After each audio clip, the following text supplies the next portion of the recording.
ইয়াসির আলী রাব্বির সংযুক্তি টি-20 স্কোয়াডে জিম্বাবুয়ের বিপক্ষে কতটুকু প্রয়োজনীয়? সাথে আছেন নুরুল হাসান সোহান। কতটুকু প্রয়োজনীয় তারও এই স্কোয়াডে থাকা?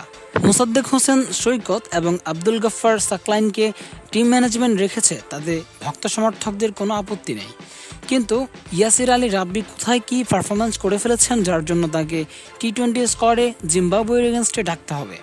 সাথে নুরুল হাসান সোহান তো আছেনই, সেই জায়গায় কি নতুন কোনো প্লেয়ারকে ডেবিউ করানো যেত না? ভক্ত সমর্থকদের চাহিদার তুঙ্গে রয়েছেন এই মুহূর্তে হাবিবুর রহমান সোহান। টি-20-র জন্য এমন মার্কুটে একজন ব্যাটসম্যানকে আপনি কি জিম্বাবুয়ের এগেনস্টে সুযোগ করে দিয়ে দেখতে চাইবেন না কেমন পারফরমেন্স দেয়?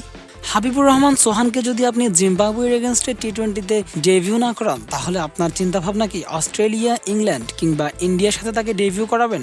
ঠিক যেমনটা রিভিউ করানো হয়েছিল আব্দুল গফফার সাকলাইনকে।